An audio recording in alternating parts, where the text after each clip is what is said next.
So, Parag, we are here at the third day of the conference. Have you attended all three? Yes. Yes. Did you come especially for this conference? Of course. Yes. Yeah, and this is my second conference. Already? Yeah. So when were you here the first time? I think 2018. 18, right. So we are 4 years later? Yes. And what happened since then?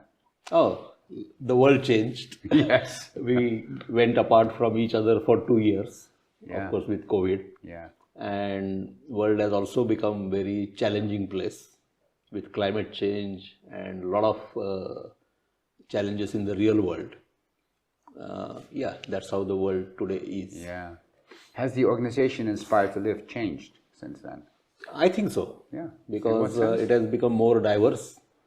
It is trying to include a lot of new topics. And I think one of the struggle Inspired to Live is trying to do is become more like a mercury, so it can go anywhere in the world and it's getting more multicultural. Yes. You can clearly see there's people from literally all parts of the world, right? You're from India. Yes. You're from Mumbai. Yes. And what is your connection to the world of cancer? World of cancer. So first is my grandfather died in 1937 with cancer, and of course there was no treatment available back then in India. And what I did know it was cancer. Yeah, it was. We were occupied by British that time, and there used to be a British doctor in the city he was, which is very small town actually. And my father keeps telling the stories about how young he was and he died. So that's one connection with my family. Second is I am a doctor. I started about 4 hospitals in India, and one of the big hospitals is now 2,000 bedded hospital. And one of the key department in that hospital is the cancer treatment. And is it big in India? Cancer? Yeah, it is big. One of the biggest cancer hospital in Asia is in Mumbai, run by a company called Tata, and very respected, very advanced, and it's for the poor. So that's another dimension we have in India, how to treat poor patients. Yeah, you are a doctor, you say. Are you specialized also in oncology? No. I am a general doctor, okay. But I did my public health and I always worked in disasters and terrorism in Afghanistan and other places. So that was my passion. But one of the things in my hospital which I was running, cancer was the main department. Right. So of the 4 hospitals that you established, cancer is all there. Yes. But I would rather call myself as a person who works on empathy. That's the big thing which is missing right now in medicine. And second is, what is the best communication practices between doctor and a patient? Because as you said in the beginning, that how the world is changing, the doctor and patient communication has changed drastically over the time. And in what sense? It has become more technical, it has become more so-called professional, where I don't touch the patient, I just ask questions. I'm not bothered about the human angle of medicine. Right, so the empathy has disappeared. Yes. Right. And second is, of course, cross-culturally, if you meet patients from Africa, India and China and maybe Europe and US, every culture has a different way of looking at the life. And then if you don't adapt to that cultural settings, you might miss very important points in medicine. And that's what actually my study was with a Harvard professor called Arthur Kleinman, and he wrote a wonderful book out of that research. It's called Patients and Healers in the Context of Culture. And in many cultures, like in India, a woman is not allowed to show her face in many parts of India. When she goes to the doctor and doctor doesn't know this, then how he is going to really examine and come to a diagnosis, which was obvious in Khima's presentation today morning. As well, yes. Yeah. Very much. So this is what, this is the broader angle, and that's how I see medicine has to change a lot. Yes. And so you say, I'd like to bring back this empathy. Yeah. In the field of, let's say, medicine. So the focus less on the technical side, more on the human side, right? Yeah. And so is that also your connection to Inspired to Live? Yes. So first time I came here is a very interesting story. I was presenting in Shenzhen in China, and Pierella, Ilona and Peter were in the audience, And during the coffee break, they came to me saying that we are from Amsterdam and this is the conference we run. And next year, we want you to invite as a keynote speaker for the conference, bringing this empathy. Now, one of the big connection I have is this game called Real Lives. And this is what actually we are trying to partner with Inspire to Live. This game is now researched across the globe. It is used by schools, universities and gamers across the globe from Korea to US. And this game has been researched to say that it promotes empathy. Okay. And this game actually is what we are trying to create as a partnership between Inspire to Live and Real Lives in Netherlands to start with as a pilot project possibly, where we want to reach out to young people in Netherlands, how they can see a patient around them or within their families. And one of the big part which is missing in education is that we are never trained to handle the very extraordinary situations in our life. In schools, we just teach subjects or we might make students prepare for the job. But you know, when I'm talking to people here, patient advocates or even patients, they say that even the closest relatives are running away from the patients. They don't want to encounter death. They don't want to see somebody dying in their family. And what happens in this situation is that they don't help the person who needs the help.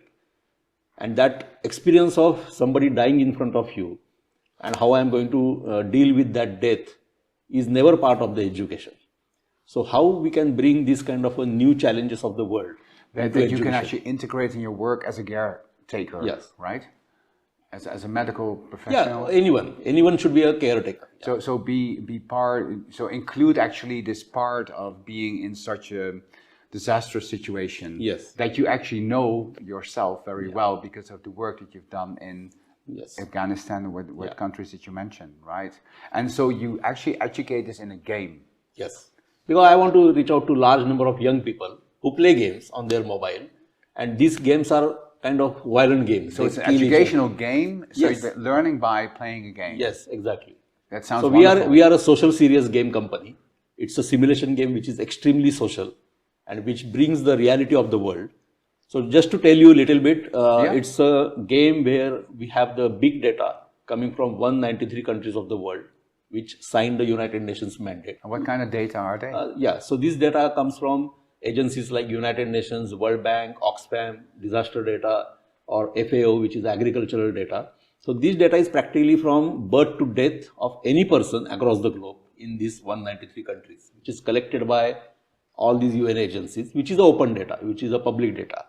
And if you ask you any question in any school or any young person, that do you know how many infants die in this country? How many mothers die during delivery? How many cancer patients die?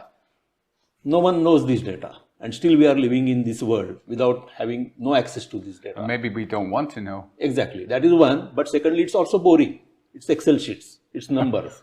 It's so boring. what we do actually, we gamify this data, and when how you can click, you make this more lively, more interesting? Exactly. Right. And when you click, you are born in say Liberia, Nigeria, Germany, Switzerland, Netherlands, one of these countries, and you live a life of that person who is born. And when you live somebody else's life, you come out of your own being to start living somebody else's life. And that's what the research papers are saying, that you get empathetic. You start realizing the realities about the world. Now I see the connection. Okay. Right. So it actually comes to life by playing a game. So the numbers become alive. Exactly. And that's why you can then only bring empathy about. Yes, exactly. Right. And one of the great Nobel laureate, who is also supporter of Inspire to Live, Lee Hartwell, who got his Nobel Prize in 2001 in cancer genetics. He's my mentor. And when I met him for the first time in Seattle, he heard me like we are talking. And he said, Parag, what you are doing is you are putting a face to the real statistical data of the world. Yes. That face important. So people can relate to it. Exactly. And children can relate to it. Yes. It becomes I have seen real.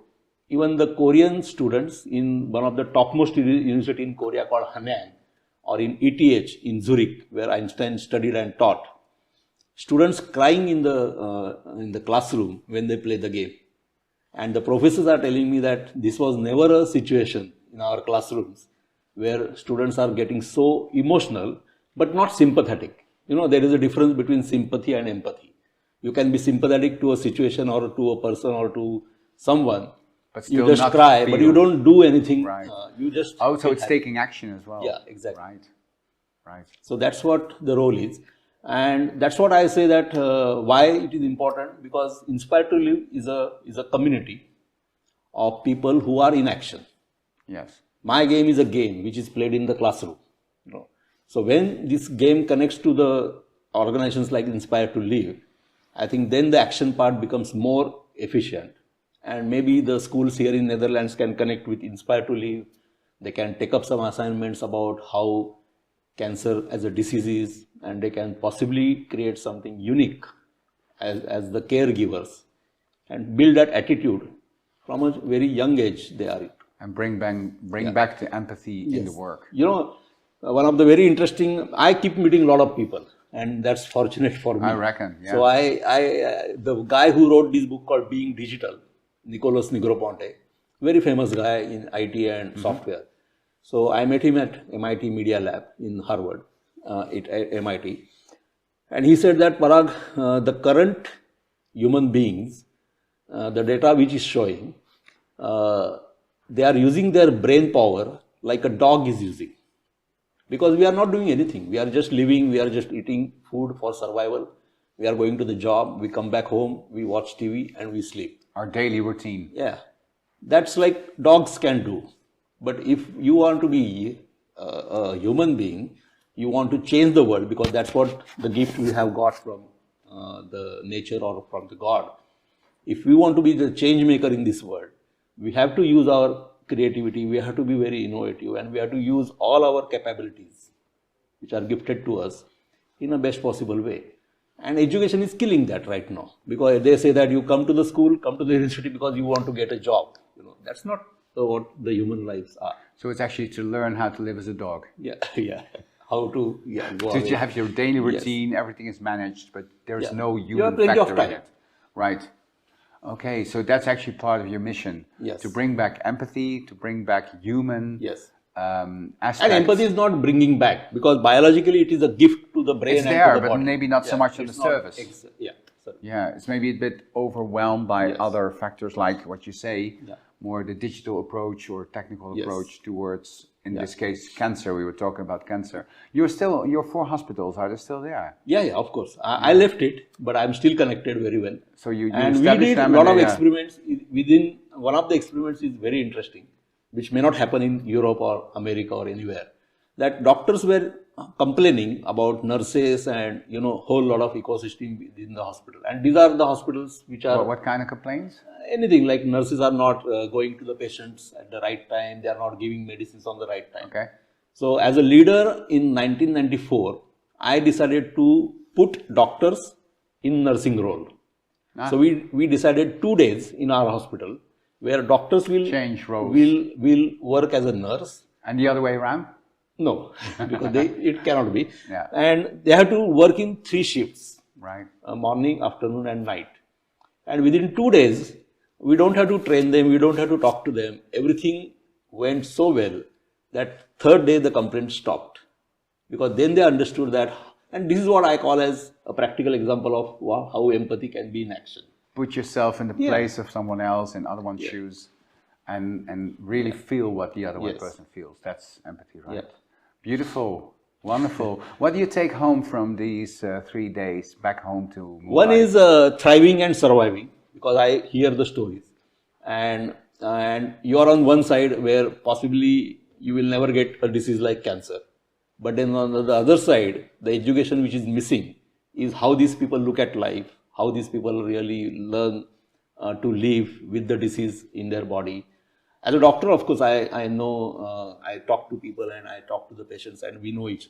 But then one of the things I realized here, and it's very motivating for me, is that when I look at Peter or anyone who is doing much more than just caring for himself, is an example we all are setting at Inspire to Live. Is that maybe I never heard Peter talking about his own disease or what he suffered from or anyone else, They always talk about how they can help patients and how they can go Yeah. to Africa and India and other places. Now, this is so inspiring because you don't have such examples living around you every day.